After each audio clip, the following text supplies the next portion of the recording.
ఇవాళ రాష్ట్రంలో మీరు పట్టుమని 2 మహిళలకు మంత్రి పదవులు ఇచ్చి అదే చాక్లెట్ బిస్కెట్ ఇచ్చినాం, మేము బ్రహ్మాండం బద్దలు చేస్తున్నాం, మహిళల పార్టీ మాది అని చెప్పుకుంటే ఇవాళ సిగ్గుచేడు. ఎమ్మెల్సీలు నామినేట్ అయినరు. మీరు ఎంతమంది మహిళలకు ఎమ్మెల్సీ పదవులు ఇచ్చినారు? రాజ్యసభకు నామినేట్ చేసినారు. మీరు ఎంతమంది మహిళలను రాజ్యసభకు నామినేట్ చేసినారు?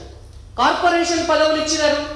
పట్టుమని ఒక 5-10 మంది మహిళలు కూడా కార్పొరేషన్ చైర్మన్ల పదవులలో లేరు.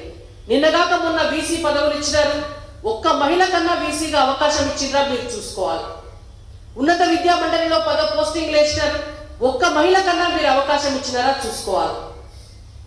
కాబట్టి ఇవాళ మహిళలను నిండా ముంచుకుంటా మహిళా అభ్యుదయం గురించి మాట్లాడేటువంటి అర్హత రేవంత్ రెడ్డి గారికి లేదు.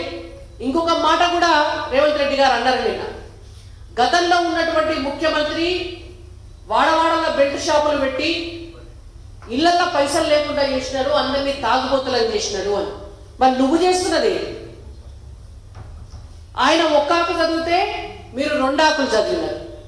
ముఖ్యమంత్రి రేవంత్ రెడ్డి గారు అధికారంలోకి వచ్చిన తర్వాత బెల్ట్ షాపులు రద్దు చేస్తే ఎవరన్నా అడ్డం పడ్డారా అని భారతీయ జనతా పార్టీ తరఫున మేము అడుగుతున్నాం. ఇవాళ మహిళల పైన జరుగుతున్నటువంటి దాడులకు, హత్యలకు, అత్యాచారాలకు కారణం ఏమన్నా ఉన్నది అంటే అందులో బెల్ట్ షాపులు, పబ్బులు, బార్ షాపులు, డ్రగ్స్, గంజాయి ఇవే కారణం.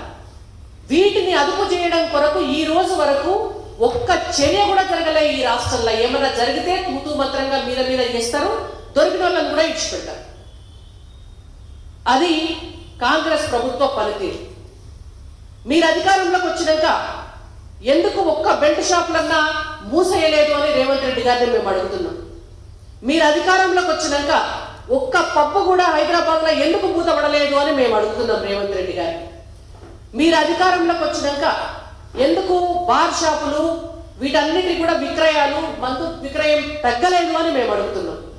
మీరు అధికారంలోకి వచ్చినాక మహిళల పైన దాడులు, అరాచకాలు, హత్యలు, మానభంగాలు ఎందుకు తగ్గలేదు అని మేము అడుగుతున్నాం. ఎందుకు తగ్గాయంటే మీకు మహిళల పైన గౌరవం లేదు, మహిళల పైన బాధ్యత లేదు. ఇవాళ తెలంగాణ రాష్ట్రంలో మీరు అధికారంలోకి రావడానికి మహాలక్ష్మి లాంటి పథకాలు, గృహజ్యోతి లాంటి పథకాల ఆశ చూపి ఇంటింటికి ప్రతి మహిళకు 2500 ఇస్తామంటే నమ్మి పాపం మహిళలు మీరు ఓటేసినారు. నమ్మినందుకు నిండా ముంచినటువంటి పార్టీ కాంగ్రెస్ పార్టీ. ఈ కాంగ్రెస్ పార్టీకి మహిళలను మహిళా విజయోత్సవాలు చేసుకునేటటువంటి అర్హత లేదు. ఇంకో విషయం కూడా మాట్లాడితే నేను తొక్కుకుంటూ వచ్చినా అని చెప్తున్నారు తొక్కుడు సీఎం రేవంత్ రెడ్డి గారు. అయ్యా మీరు తొక్కుకుంటా వస్తే తెలుగుదేశం పార్టీలో అందరినీ తొక్కుకుంటా ఎదిగినారు కావచ్చు, కాంగ్రెస్ పార్టీలో మీరున్న పార్టీలు అందరినీ తొక్కుకుంటా ఎదుగుతున్నారు కావచ్చు. కానీ ఇవాళ మీరు ముఖ్యమంత్రి అయింది, మీరే టాప్ ప్లేస్లో ఉన్నటువంటి వ్యక్తి, ఈ రాష్ట్రానికి మొట్టమొదటి వ్యక్తి, పరిపాలించేటువంటి వ్యక్తి మీరే. మరి మీరు ఇవాళ తెలంగాణలో ముఖ్యమంత్రిగా ఉండి కూడా ఎవరిని దొక్కుతారు? తెలంగాణ ప్రజల్ని దొక్కుతారా? ప్రతిపక్షాలను దొక్కుతారా? మహిళలను దొక్కుతారా? ఉద్యోగాల కోసం ఎదురు చూస్తున్నటువంటి యువతను దొక్కుతారా? ఎవరిని దొక్కుతారు మీరు? మీకు ముఖ్యమంత్రి పదవి ఇచ్చింది మందిని దొక్కటట్టుగా.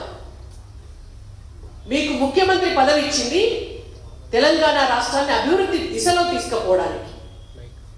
మీకేమన్నా కొంచెమన్నా జ్ఞానం ఉంటే నరేంద్ర మోడీ గారిని ఆదర్శంగా తీసుకొని వారు భారతదేశాన్ని ఎట్లా ముందుకు తీసుకుపోతున్నారో చూసి నేర్చుకొని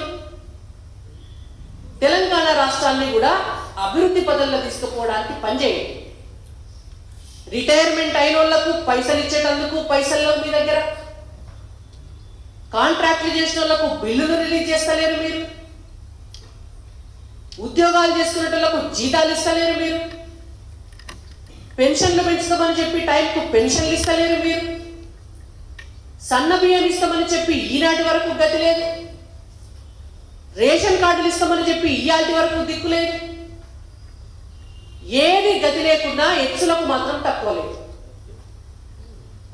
కాబట్టి రేవంత్ రెడ్డి గారు, మీరు భారతీయ జనతా పార్టీని తిట్టుడు బంద్ చేసి, మందిని తొక్కుడు బంద్ చేసి, మహిళలని ముంచుడు మోసం చేసుడు బంద్ చేసి పరిపాలన మీద దృష్టి పెట్టండి.